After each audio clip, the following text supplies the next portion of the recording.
So yesterday we learned about the Takanos Usha. And there's three, there's three Takanos Ushas that we are going to learn. We learned two so far. The first Takanos Usha was that a father has to support his children. And that Takanos Usha was said through a chain of three people. So it was Rabbi Eloi, Amar Shlokish, Amar Rabbi Yehuda bar Chanina.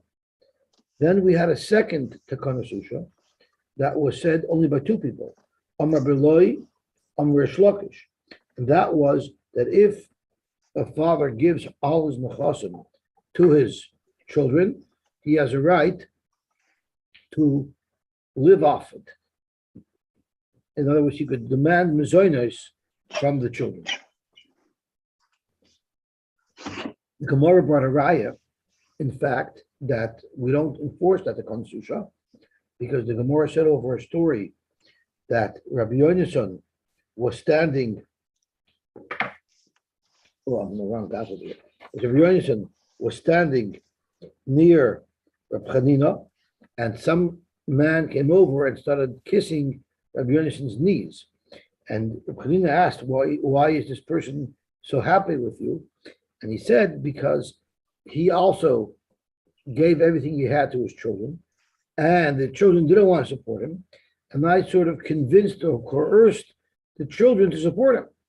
So if min hadin we pass him like the Konos Usha and we forced the children to support him, well then I didn't really do him a great favor by enforcing halacha l'maisa. But the fact that they were not technically mechuyev, and I coerced them to support their father anyway, that's why their father was so happy with me, and that's why he kissed my knees. And that takes us to the third Takanos Usha, which is on Daf Nun Amar Aleph, the third line from the top. Amar Rabbi Eloi. So again, the first Takanos Usha was Amar Rabbi Eloi, Amar Shlokish, Amar Yehuda bar Chanina. The second Takanos Usha was Amar Rabbi Eloi, Amar Shlokish. The third Takanos Usha is Amar Rabbi Eloi. The Usha Haskinu, in Usha they were masakin, Hamavazves, if someone is giving money la'aniyim, Rashi says, Al Yavazves Yosy Michaimish. He shouldn't spend more than 1/5 of his money, because more than that is considered somewhat careless. And Shema Yitztarech Lebrios, he might end up giving away too much of his money, and then he will no longer be independent, and he will need to come on to people. And that's for sure not the right thing to do.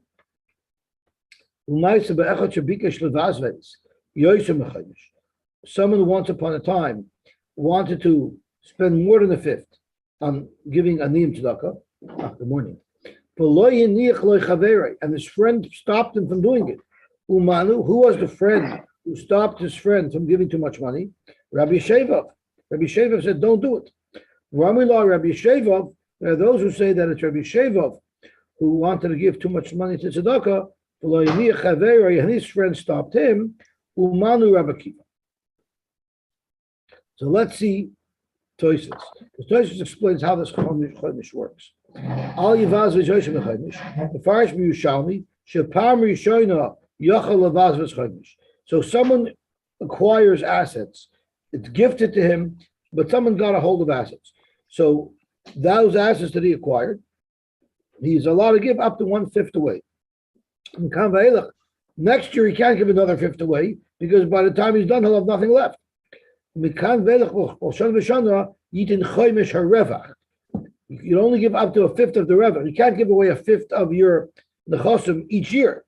It means you can give away 1/5 of the profits that you make each year. More than that, one should not do. Now, there's many exceptions to this rule. One exception is an osher muflik. Someone who's uber wealthy, he doesn't have to subscribe to this rule. And there's a story, a famous story, but I don't know if it's true. There's a lot of famous stories that aren't necessarily true. Is that Rav David Hofstadter, the Nasi of Dirshu, who has huge expenses, also strongly supports a moiset called Chenu, I believe, right? And he once went to Reb Steinman and he said that the two moistus that he carries are overwhelming, and he wanted to know if he can give up achenu. And Rav Yashiv, not Rav Yashiv, and Rav Steinman told him, you may not give up achenu. But then he said, but the Gemara says in Kesubos, hamavazos al yivazos yoyshim mechomish, and this is costing me more than a chomish. So Rav Steinman answered him, that does not apply to an Asher Muflik. You, even if you give away more than a fifth of your income, you're still going to be doing quite well, and you cannot stop supporting the chenu. So then David said, or David said, I'm sorry, then David said, but I don't even know if I'm retaining a chomish. And Steinman said, Afal Pikein. And that's how it was left. So David is still supporting Dirshu, and he's still supporting Achenu. So if you want to really be a Gishmak Yenta and use reverse engineering, we could take the budget of Dirshu, we could take the budget of Achenu, and then we could figure out what is 20% of that. And then we add that, and then we'll figure out what the full income is. But I don't know if that's the purpose of this activity. So that's one of the exceptions to Al Yavazis. There's many other exceptions. The other exception is that's in someone's lifetime. But if someone's writes a will, he's allowed to, I think the word is bequeath, he's allowed to give more than 20% of that money to tzedakah. A third is for learning Torah. Although for giving tzedakah la'aniyim, you can't give more than the fifth. I'm sorry? No. You're not allowed to be because you have to be Mekayim, the mitzvah of Yerusha, the halacha. And even when you write a will and you don't want to follow the rules of Yerusha, you have to leave at least a shava pruta to be able to follow the normal rules of Yerusha, because you don't want to violate the principles of Yerusha. So even when people write wills, if they want to write Jewish wills, they always leave over some money that should follow the Torah's rules of Yerusha. And it's the same thing with bequeathing. You have to leave some Yerusha. You cannot give it all away. Then there's for Torah. The Chavetz Chaim writes that avada for Torah, you can give more. Now there's two things for Torah. There's either to support Moshe's Torah, that's one thing. The Chavetz Chaim addresses learning Torah yourself. If someone who wants to learn Torah himself and he needs to pay a Rebbe to teach him Torah, for that there is absolutely no limitation to how much he has to spend. And the Chavetz Chaim brings a riot from the very famous story with Hillel, who used to give away all his money almost every day to get into the Beis Medrash. And one day he didn't even have that, so he climbed up on the roof. It's way more than the admission fee to the Beis Medrash was way more than 1/5 of what Hillel learned. Nevertheless, you see, to learn Torah, you have to give away whatever money you have, which is quite fascinating, because Hillel was pretty good on his own. But even he was willing to give away all his money to learn by Shema and Natalia.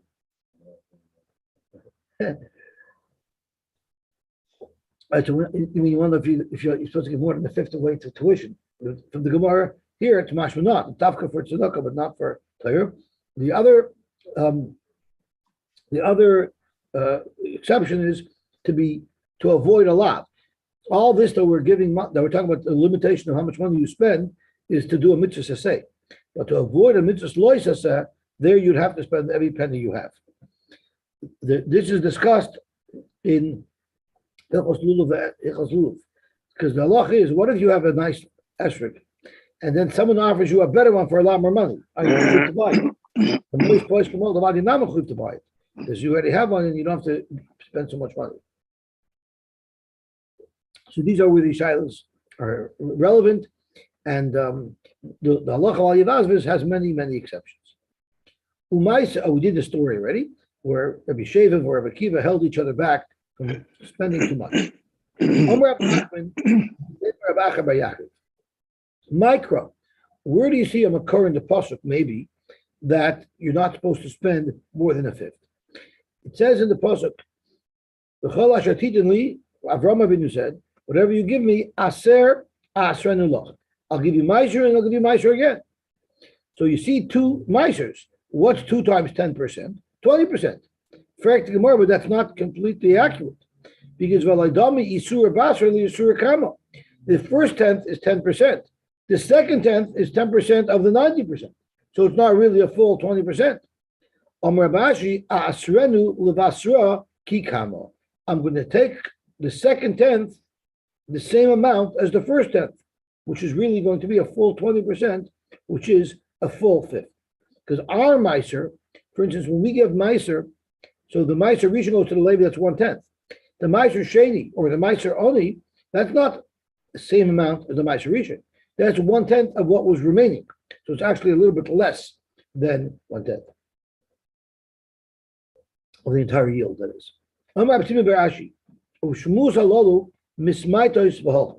So like we said, we quoted 3 takanas usha.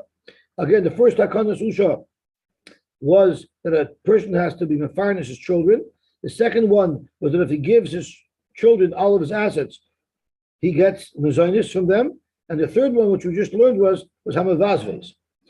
Now, the first takanas usha was Amar Rabbi Loi, Amar Shlokish, Amar Rabbi Yehuda Bachanina. So that had the most people in the chain of command. The second one we quoted was Amar Beloy, Amar Shlokish. It had a little bit less, only 2 people in the chain of command. And the last takana we learned was Amar Beloy by itself. So the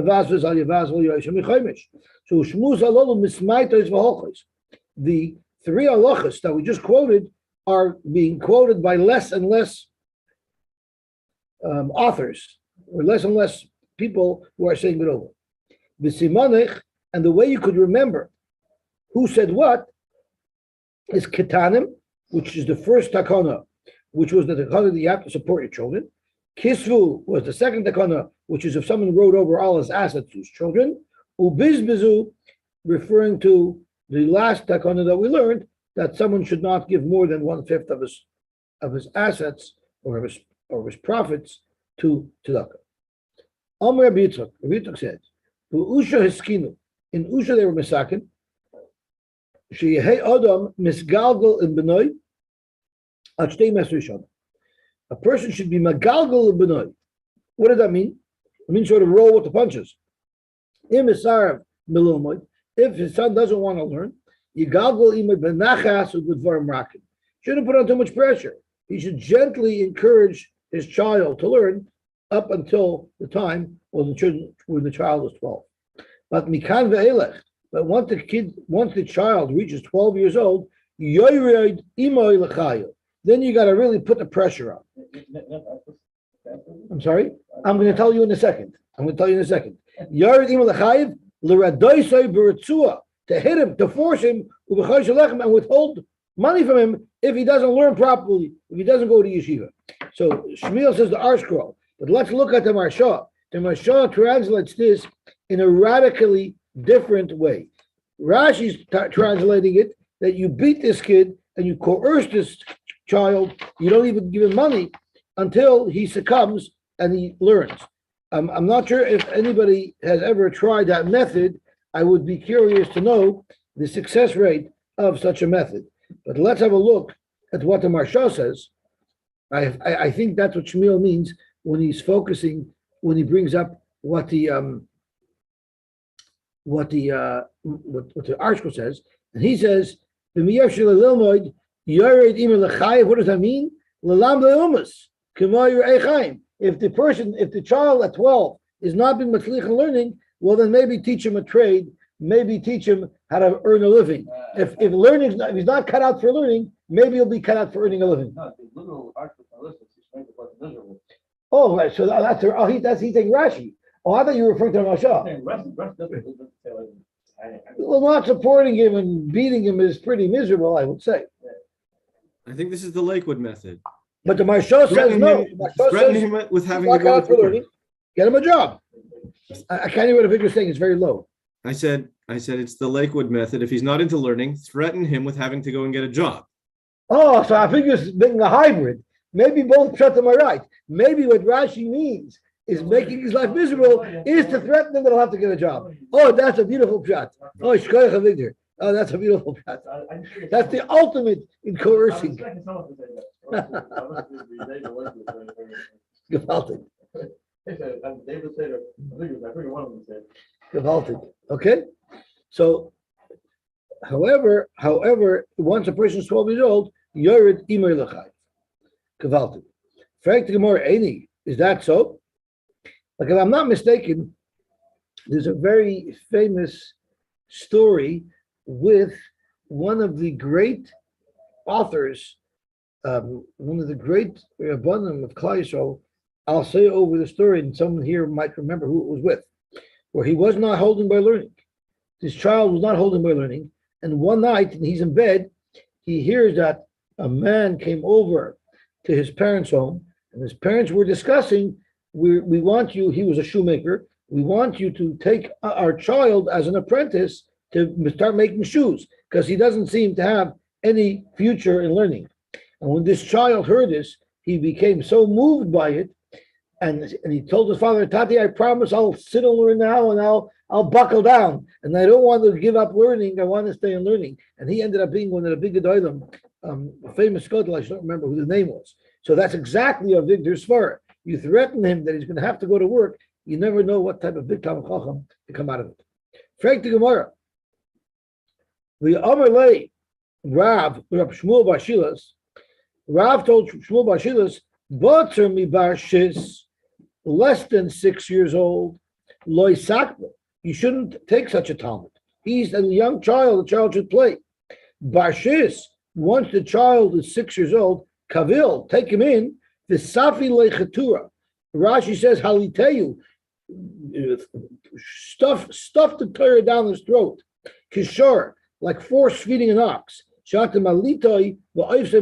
stuff it because you want it to grow big. That's what you're supposed to do to a child. So it's mashma that not at 12, even at 6, you're force feeding the child with Torah. Zok to Gemara, yes, you have to force feed the child with Torah. Miu eina yard imelachayev. It's one thing forcing him to learn. It's another thing telling him to get a job, or the Pshat Rashi that make his life miserable. So ad la'achar shtei mesrei shana. So Sofer Lekatur in the Chanami starts at 6, but really putting on a lot of pressure starts at 12. V'boy loikasha, or you could say it's not sure at all. It depends on what subject we're discussing. Hala mikra, you have to start already force feeding the child at 6. But Hala Mishnah, you wait a little bit, and we'll see how long you wait for Mishnah. Amar Abaye, Amar Li Aim. My mother told me, Bar Shis LaMikra, a 6-year-old learns already Psukim Torah, Tanakh. Bar Eser LaMishnah. At 10, they start learning Mishnayos, and that's when it's Benachas. That's when you're Megalgal Limoy. But Bar Tleisar and Bar Tleisar L'Tanisa, and at 13 is when the child starts to fast. Me'es Leis, 24 hours a day. So here it says at 10 they start learning, which would be Megalgal, and then at 12 is already when you're Yard Imay L'Chai. So we have a lot to discuss here. And then we have to discuss the Tanaisim that start about Bar Klisa or Bar Tresha for a girl. So there's a couple of interesting points here. Point number 1 is, in those days, they only sent their child to school at 6. We actually start our children in school much earlier.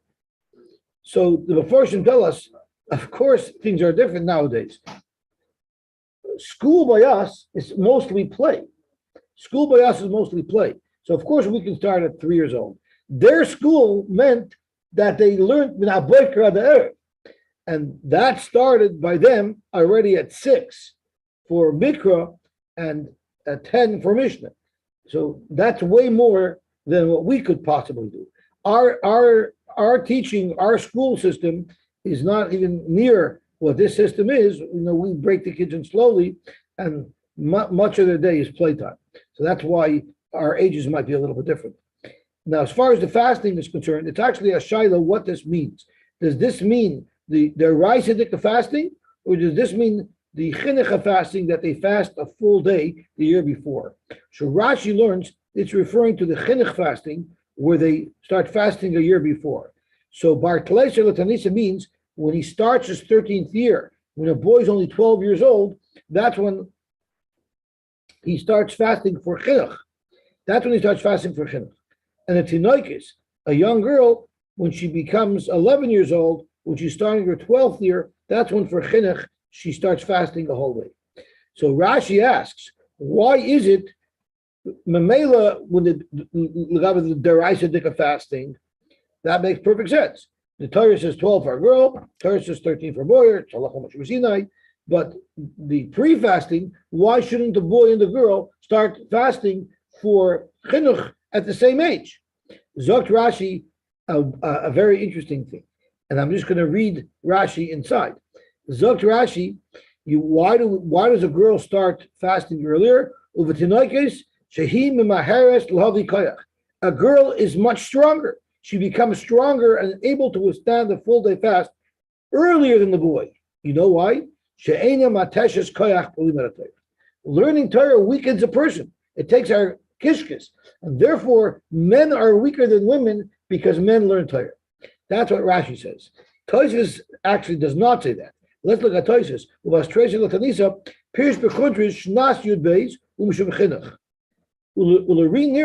That it means Bas Yud Beishan of Yemechet Kamer. We're talking about the Chiyuv Deraisa when they become adults. Dumya the Bar Eser for the precious. Bashminon the less Lana Shlomo the Rabbanon. We see from here that there's no Hashlama with Rabbanon. We'll see what it means. Kereb Yehuda b'Perek Bas of the Yuma. I guess that means that I'm not sure. I didn't look this up, but this is what I wanted to see. V'had pirish nami b'kundrish v'tinoikis shiva maheres lavi koyach loy hayatzarich lefarishkein. Rashi didn't need to say that as a reason why a girl starts fasting at 11 versus a boy at 12. All Rashi had to say was that the chinuch is 1 year before, 1 year in advance, they fast the whole day. So therefore, the Hainu Yud Beis Shana V'Yamechad for a boy, so you don't have to say that the reason why a girl starts fasting early is because she's stronger. You could have just said because a year before she becomes an adult is a little bit earlier, a year earlier than a year before a boy becomes an adult. So Tosfos doesn't subscribe to the fact that a girl fasts sooner because she's stronger. So let's think more about it. Now we're going to get into medicine. Amr Abaye said, Amr Li, my mother told me, Hi Bar Shis, a 6-year-old child who was bitten by a scorpion on his birthday. So if a child gets bitten by a scorpion on the 6th birthday, that's very dangerous. There's no way for a child like that to survive. And Rashi says, unless you have a therapy that we know 100% will work. And therefore, my asuse, what is a refuah beduka, like Rashi refers to it, is mimarta the daya. You have to take the gall sack of a daya is a type of bird. I think it's a stork, a vulture, chayurta, a white one, and you have to b'shichur. You got to soak it in beer. Nishafya, you have to smear it on the person, and then v'nishkaya, and have the child drink it. So according to Rashi, it's very geshmak. This person, I'm sorry. So according to Rashi, this is a dover treifa. It's eating from a bird that's not kosher. But if there's a sakanas nefashos here, because the child was bitten by a scorpion, okay, so then we'll allow him to eat it. Tosfos learns differently. Tosfos says, "Umaya susei pirush v'entam shaloi shchenu." There's no solution for this. If someone gets bit, he's finished. There's nothing that will help him. The question of the Gemara here is there some type of repellent to prevent him from getting bitten? I disagree with Rashi that it's talking about a refuah beduka. The Amar, the Gemara seems to say that there is no hope at all. Mashma the ein refuah elisla. So the problem is, according to Rashi, if someone was bitten by a scorpion and his life is in danger, we understand why the Gemara says that he's allowed to eat tarfus. He's allowed to eat food from a vulture or stork or whatever it is. But according to Tosfos, that it's only an insect repellent. I mean, what is the likelihood that someone's going to get bitten by a scorpion on their birthday, on their 6th birthday?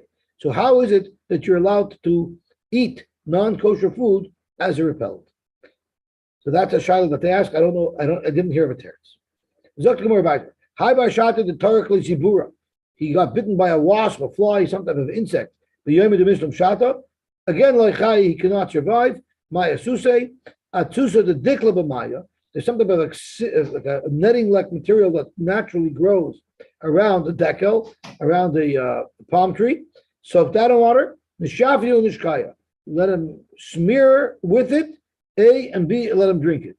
That will save him according to Rashi, or that will act as an insect repellent according to Tosfos. Omar Katina. If someone brings his child into Torah when he's younger than 6, you'll have to run after him to make him healthy. In other words, taking someone to learn at such a young age is going to take the koiches out of this child, and the child will be sickly for the rest of his life. The Torah is going to weaken this child to such a degree that he will never recover.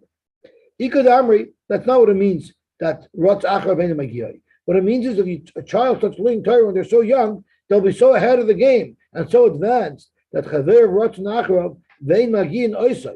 they'll never reach him because he'll be so far ahead of them scholastically.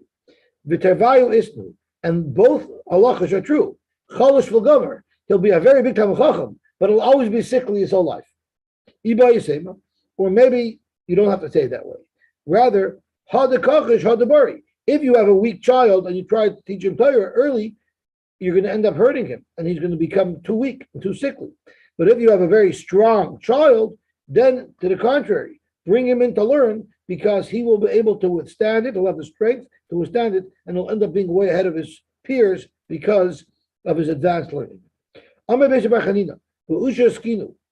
takana nusha. So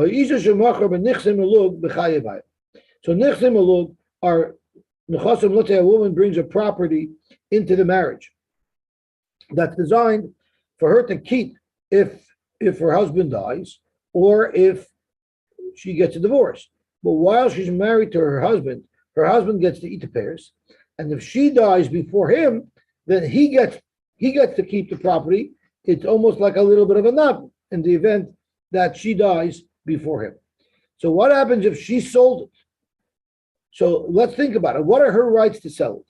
If he dies before her, then the field is hers, and in fact, she can sell her rights to it. But if she dies before him, then he arsons it. So the question is, if she sold it, will he be able to reclaim it because she didn't have rights to it after her death? A. B is, we know he eats the pears throughout that period of time. There's also going to be a question that the Gemara doesn't discuss, is if she sold it while she was married to him, does he have a claim for those pears? So let's see what happened. Well, it works. So and then she died. The halach is habal moitzimiat alakufos. Then the baal can go and take it away from the lakufos because he has first rights to it. Now Tosfos discusses he has a kinyan pears.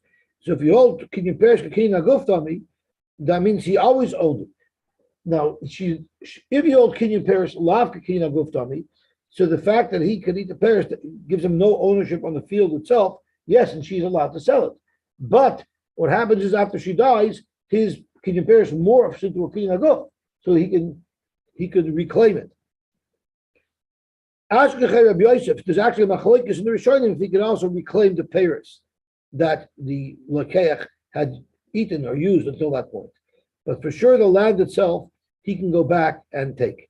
And that's at the Kanos Usha. Because technically her sale should have been valid because he only had a kinyan pears. So she had a kinyan aguf, she should have been able to sell it.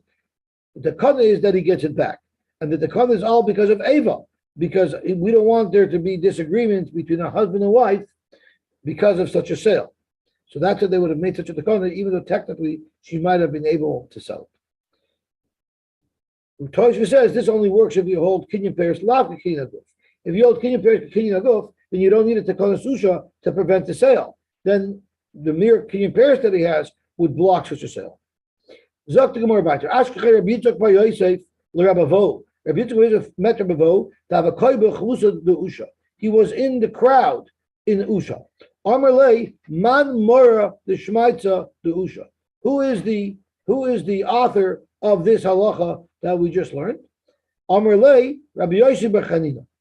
It's Rabbi Yosy bar Chanina. So Rabbi Vo informed Rabbi Yitzchak bar Yosef that the author of this takana of Usha, that the husband gets it back, is Rabbi Yosy bar Chanina. Tana minei our boy in Zimnin. I learned this from him 40 times. But and now I have it clear. Command the manchala bekissei, like I have it in my pocket. And there's a shaila what this means. If it means that 40 times I learned that this halacha was said by Rabbi Yosy bar Chanina, and I know so clearly who said it, or there are those who I learned halacha 40 times, so I know it's clear that the husband gets the property back. Now the Vilna Gaon says, sometimes you find a nusach of the Gemara, like we have here, command the manchala bekissei, and sometimes you have a nusach of the Gemara, the command the manchala bekufsa, like it's in a box. And the Gra says, when you chazer something 40 times, then it's only command the manchala bekissei. Then it's like it's in your pocket. And the Gemara tells us that a person always has to keep on feeling his pocket to make sure that the money that he has there wasn't stolen. So when you learn something 40 times, you know it well, but you still have to chazer it regularly to make sure you don't forget it. But if you learn something 100 times, then it's like it's sealed in a box, like it's in a safe, and then even without chazara, it will stick. Ashrei Shomer Mishpat Oshit Tzedakah B'Chaletz. Fortunate is the one who watches Mishpat and does tzedakah all the time. Is it possible to do tzedakah at every moment of every day? Doshu Rabbi Seinu Shabiyavne V'Amri La Rabbi Lazar Zehazon Banu V'Venoisav Kshen Kana. We know there's no chiyuv to be zon Banu V'Venoisav, but if someone does it, that's a person who the pasuk refers to them as Oishet Tzedakah B'Chaleis, as Rashi says, Tamid Yoim V'Layla Inolo. They're his responsibility 24/7. The tzedakah, but it's not a chiv, it's tzedakah. She'ein chiv alav behem. We learned that the chiv is no longer there in the Ketan. Rabbi Shmuel bar Nachmani Amar Zeh Magadol Yosem v'Yisayim v'Sech Beisay. This is someone who's Magadol a Yosem and Yisayim. So Rashi says, so the Gemara tells us Hazon Banu v'Noisav, not Magadol, but Magadol, it says it by Yosem and Yisayim. What's pshat? Because a person is mechuyev to raise his children properly. That is mechuyev. He's not mechuyev to be mefarnes them. So the extra is the zon. But the Yosef, where you're not mechuyev to be megadol them, being megadol them is considered oishet tzedakah b'chaleis. Umasiyan and marries them off. It says hain v'osher b'veisai. He'll retain all of his wealth. V'titkasei medislah, but he's still giving tzedakah. The problem is if you're giving everything away, how are you retaining it? Rav Huna Rav Chisda Chadam or Zal loy mitayr umalamba. Anyone who learns Torah and then teaches Torah, he's someone who's constantly giving away, yet retaining. So he's not losing anything, but he's still able to give a lot away. Someone who writes Sefer Torah and lends them out. So he owns the Sefer Torah, but many people benefit from it. And this applies to anybody who donates Svarim to Beis Medrash. If you donate Svarim to Beis Medrash, that's all the same thing. Is you only spend the money once, but you're constantly benefiting other people. Which says this is a very, very funny Gemara that we're about to learn. If your children have children, they'll be Shalom al Yisrael. If your sons have children, then their wives will not ever fall to Yibam, and then they'll be Shalom al Yisrael. Why? Also the Chalitza v'Yibam. Chalitza and Yibam leads to discord in the family. Why? Ask any woman if they want their husband to marry their sister-in-law. I don't think so. It only leads to trouble. And that's why there shouldn't be such a situation that could lead to evil. Rabbi Shmuel bar Nachmani Amar, this is much more interesting. This is a very hard Gemara. I'm sorry? So this word, because the widow embarrasses the brother-in-law that's sitting with them for not wanting to form even. Right. Sometimes even. So Chalitza is uncomfortable, and Yibum has its own set of problems. Against the widow as well. Oh, so that's where it's bad, because it's connected her will. I hear? Okay. But it's for the greater good, because she now is taken in, and her brother will have children. This is a very funny Gemara. If your children have children, Shalom al Dayana Yisrael. The Yonim will have nothing to do. Because your grandchildren for sure will not argue. If you don't have children, so then who's the next of kin? There'll be machlokes as to who the next of kin is.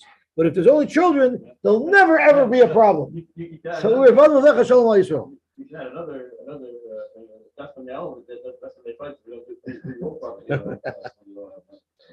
Zok the Gemara. Our Mishnah says, "Zeh medrash Darsh Rabbi Elazar l'fnei Chacham." Right, and it says in the Mishnah that he darshan that these all just like the Yerusha the son is only Achla Misa, so to the Zaynos, the Chiyav Lozan Bita is after Misa. So Yosef Rabbi Yosef Kamid Rav Hamnuna. Rabbi Yosef stand in front of Rav Hamnuna, which would indicate that Rav Hamnuna was older than Rabbi Yosef. Tosfos says we have proof that Rav Hamnuna was younger than Rabbi Yosef. So Tosfos there must have been two Rav Hamnunas. The Yosef Rav Hamnuna Kamar, Geshem Sheina Badim Yorshin Elam in Akarka, just like boys only yarshin what their father leaves them over in Karka. Metaltlin they don't yarshin. Kach Eina Banas Nizonis Elam in Akarka. So too, when daughters have right to Mizonis, they have no right to seize any metaltlin. They only have a right to seize karka. Avish alei kula alma. Everybody was screaming at such a statement. What do you mean that children only yarshin karka? The shavak ar who the yarshale b'nei, the loy shavak ar lo yarshale b'nei. Are you telling me if someone leaves over stocks, if someone leaves over vehicles, if someone leaves over gold bars, that's not yarshin by the children? Only properties? That makes no sense at all. Amal Rabbi Yosef, so Rabbi Yosef says, I think you're misunderstanding what it means when it says Eina Badim Yarshim. It's not speaking about the regular din Yerusha, it's speaking about the special Yerusha of Dilma Kesubos B'Nindichrin Ka'amar Mar. You're referring to Kesubos B'Nindichrin. What is Kesubos B'Nindichrin? We explained that if a grandfather wants to give Nadin to his item, he doesn't want his item to marry some other woman, have a whole bunch of children with the other woman, and then the $1 million that he left should go to the other woman's children. So therefore, in the Tanakh Kesubah, they write that whatever money this woman brought into the marriage from her father, when eventually the husband dies, no matter how many sons he has from different wives, all of this nadin will be earmarked only to go to the children of this girl, of this woman who brought the money. So that's what we're talking about. That only applies to karka. So if there's any karka that came in to her with the marriage, that karka will go exclusively to her children. But if there's other instruments of wealth, like metaltlin, the Kesubos B'Nindichrin does not apply to that. Amar lei. So Ramuna said, Mar de Gava Rabbahu, you Rabbi Yosef, is an Adam Gadol, Yoda my Kamina. You understood what I meant. The average person might not have realized that I was referring to Kesubos B'Nindichrin, but you're a Gadol Adar, you know what I meant. Amar B'chia Bar Yosef, Rav Zon Mechiti da Aliyah. Once upon a time, Rav did take from Chiti de Aliyah, and he let the girls have mezonias from them. So what are Chiti de Aliyah? These seem to be metaltalin. Rashi says these are referring to metaltalin. Let's see where it says. Yisoimos bolofanav. Yisoimos came to him, the toivus mezonias, and they wanted food. Mechiti davin, from the wheat that their father had. Shalohayu sham karkois. There were no properties. Elamataltin. And nevertheless, v'nosan lahem, he still gave it to them, which is connected what we just learned, that the girls only have a right to demand mezonos if it's hakoyis that the father left. Namatalton. Zok the Gemara, iboilu.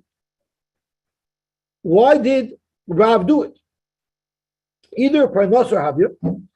Either it means it's parnos, meaning it wasn't referring to mezonos. Rather, it was referring to nadin, that when they were married off, they're given money to go into the marriage. Rashi's loy mezainis hoyu ela parnosas nedunya linose. It was their nadin to get married. Vahi gavi b'metaltli, and that is different than mezainis, and that you could even take from metaltlin. That's what Rav was doing. Or maybe it was actually mezainis, and then we would have to understand why he did it, because in fact we just learned that mezainis you don't take from metaltlin. Umay aliyah. What does aliyah mean? Midevarim toivim shenemru ba'aliyah. Maybe it's referring to the devarim toivim shenemru ba'aliyah. What does that mean? The Amar Rabbi Yitzchak by Yosef ba'aliyah hiskinu, in the aliyah, in the attic they made a takana sheyubenois nizonis minametaltlin, So even though Me'ikra did, when they set up Kesubos B'nin Dichrin, and the fact that a daughter gets Mazonis from the estate, they said that they only can take from Karka, not from a Taltlin. But in this attic, the Bezdin got together and they made a takana that even from a Taltlin they can take. So maybe the reason why Rav took from Chiti the Aliyah means he took from Chiti Metaltlin the Aliyah that are only allowed a girl to take Mazonis because of the takana that was made in the Aliyah. So Zakhamar Tashma. So we don't know what's the reason why Rav took it. Did he take money leparnosa? Oh, I'm sorry, I skipped an important line. I didn't explain what parnosa is. So Ibailu, parnosa avia, umay liya meiluyidav. What does parnosa mean? It means to give them nothing. So what does me'ali mean? Meiluyidav means they made an assessment based on the father's financial status, based on his generosity, how much would he have given for nothing? And that's what they assess and take even from a taltlin to give to Nadin. Like Shmuel said, when you take money from an estate for the Nadin of a Yosayma, it's based on how Bezdin assesses what he would have given. And it's because of the takana that they made in the Aliyah to allow even Mizonis to be taken from a taltlin. So Tashma, the Rav Banai, Achva the Rav Chia Barava, in the hands of Rav Benoi, who was the brother of Chia Barava, have him a taltlin the Yasmi. He had a taltlin the Yasmi. In other words, he was an apotropos. He was in charge of a taltlin the Yasmi, and he didn't know if he can liquidate it for the Yisoymais. Also, they came to Shmuel. Amalei zil zayin. Shmuel said, "Take this metaltlin and give the children mezainos. My lavla mezainoi uchad Rabbi Yitzchak v'Yosy sfirle." If Shmuel said zil zayin, he probably meant mezainos. He said the word zayin, which means he must hold like Rabbi Yitzchak v'Yosy, that says that they made the takana in the attic that you could even take from a taltlin to give the Yisoymos money for food. So maybe Shmuel was just saying you could take the taltlin to give a nadin to marry these girls off. That when you're discussing how much nadin to give, you just figure out how much the father would have given nadin, and based on that, you could even take from his metaltlin. But lav davka could you take money for mizonis if it's not karka. Have there was a story that occurred in Narda, Vidoin Daini din Narda, and the Dayanim in Narda took money for metaltlin from metaltlin and supported the Yisoymos from metaltlin. The Commodities, there was a story that occurred in Commodities. The Agvei Rab Chana bar Bizna. Amalu Rab Nachman protested. You're not allowed to take from metaltlin to give mizoinos to the daughters. And he told Rab Chana bar Bizna, Zilu Ahadru, you better take that money back and put it back into the estate for the boys. V'iloi, and if you don't, Magvina lechu lapanaychu minayu. I'm going to seize your house. I'm going to seize your house and give it to the Yisayimim. You have no right to take metaltlin and give mizoinos to the girls. Rabbi Rabasi Sovar Lemezin the metaltlin. They also wanted to give mizoinos to a daughter to Yisayim with metaltlin. Amal lehu Rabbi Yaakov bar Idi. How could you do such a thing? Milsa de Rabbi Yochanan and Reish Lakish loy avdu ba'ulta. Rabbi Yochanan and Reish Lakish wouldn't have dared to liquidate metaltlin for the mizonos of a Yisayim. Atun ba'ulta, and you're not afraid to do that? Rabbi Lazar Sovar Lemezin metaltlin. Rabbi Lazar also wanted to do that. Amr lefana of Rabbi Shimon ben Eliakim. Rabbi Shimon ben Eliakim told him, Rebbe, Yoidei Anibach, She'ein midas hadin ata oisa, ela midas rechmanas. I know you're doing this because you have rechmanas on these poor Yisoymas. How are they going to survive? We need to feed them, and that's why you're doing it. But you know, me'ikra din, you're not allowed to. You're not allowed to liquidate metaltlin. Only karka. Ella, but you shouldn't do it, Rebbe. You know why? Shemayira talmidim. If the talmidim see that you liquidated metaltlin from his oinois, they're going to wrongfully think that that's what you're supposed to do. The yikvu halacha l'doyres, and then they're going to pass them like this forever, and that would be wrong. Also, someone came in front of Rabbi Yosef. Omer luhu havalu mitamri dal budja. Havulu mitamri dal budja. Give mizoinos the dates that are already off the tree, meaning they're metaltlin, and they're sitting on a mat to dry. Give those dates to these girls. They should have mizoinos. So he's once again poskening that you could take from the metaltlin of an estate from his owners. Let's say it wasn't these girls coming to ask for parnasa, it was someone coming to claim a loan that was owed by the deceased. Would you give metaltlin? We know metaltlin are not meshubata b'achay, only karka. So you would never take metaltlin from an estate, from Yisayim, and give it to a b'achay. So how could you give this metaltlin as mezoinos to the daughters? Would you have given this to a b'achay? So how could you give it for mezoinos? Omer lei the chazi levudya kamina. I didn't mean you should take metaltlin. You're right, metaltlin you don't take from mezoinos. I meant these are fully ripened dates, but they're still on the tree. I said budya because they're ready to be taken off the tree and put on the mats. But avadi they're still mechuber, so therefore they're still considered karka, and therefore it's just what I'm saying that they can take from these fruit to feed the girls. But that doesn't work. If we're talking about ripe dates that are fully ripened and they're ready to be harvested, that's not even considered mechubel karka. Vaydi, that's considered the talton. So how could you allow those items to be taken for the mezonos of these saimais? So the Gemara, the trichel adikla kamina. They're not really fully ripened. They still need some more time on the tree. So therefore, they're still considered mechubel karka. Considered karka, and therefore I can take them, but they're as table ready as possible without crossing the line between karka and metalton. Okay, let's stop here. We'll be mamshich Bez Hashem tomorrow. Yeah.